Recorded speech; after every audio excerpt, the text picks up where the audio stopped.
तरह से समर्थन कर रही है? देखिए, मैं ऑल इंडिया यूथ फेडरेशन से हूँ। मैं नौजवानों का सपोर्ट करता हूँ। मैं जौनपुर से हूँ, संदीप कुमार शर्मा मेरा नाम है। मैं सिर्फ ये कहना चाहता हूँ कि मोदी जी कहते हैं मोदी है तो मुमकिन है। ये बात मैं सत्य मानता हूँ कि मुमकिन है, लेकिन क्या मुमकिन है? झूठ बोलना मुमकिन है। ये कहते हैं कि हम 2 करोड़ प्रतिवर्ष लोगों को रोजगार देंगे, मगर इन्होंने ये झूठा दिया और ये बात कह के जुमलेबाजी में टाल दिए कि पकौड़ा बेचना ही रोजगार है। ये इनकी झूठी बात साबित हुई।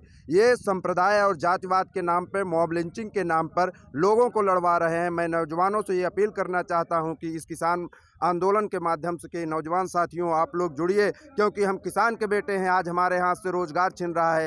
रोजगार के नाम पे ये सरकार हमें धोखा दे रही है।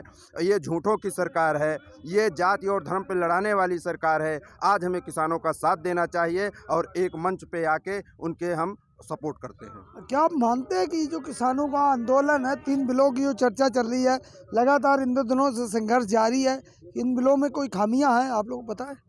इन बिलों में सारी खामियां हैं। सरकार की नीयत जो है सिर्फ मालिक और मजदूर की है। इस देश में सिर्फ मालिक रहे और मजदूर रहे। यहाँ किसानों को ये नौकर बनाना चाहता है। सारी ज़मीनें अपने कब्जे में लेके सारे किसानों को सिर्फ नौकर बनाने की स्थिति है। इसलिए हम नौकर नहीं बनना चाहते। हम अपनी ज़मीन नहीं देना चाहते। हम खुद अपनी खेती करेंगे, अपने देश में रहेंगे, हम मालिक बन के रहेंगे, नौकर नहीं बनना चाहते। यानी आप लोग शिक्षक होने के साथ साथ किसान भी हैं क्या? हम किसान भी हैं।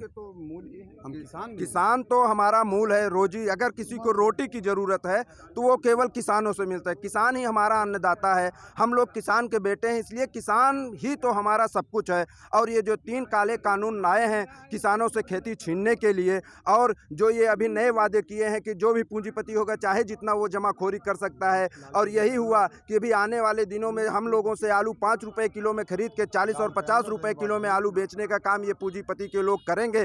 तो हम व्यापारी नहीं बनना चाहते, हम किसान के बेटे हैं और किसान बनना चाहते हैं। इसलिए जुमलेबाजों की ये सरकार नहीं चलने देंगे और उनको निश्चित रूप से हमारे आगे घुटने टेकने पड़ेंगे, क्योंकि हम ही ने उनको वहां तक पहुंचाया है और हम ही उनको संसद से नीचे भी निकाल के ही रहेंगे। तो साथियों, देखा आपने किस तरह से ये शिक्षक संघ के लोग हैं जो कि जौनपुर से यहाँ पहुंचे हुए, और इनका कहना है कि किसानों के समर्थन में हम लोग यहाँ पर पूरी तरह से समर्थन करेंगे। धन्यवाद।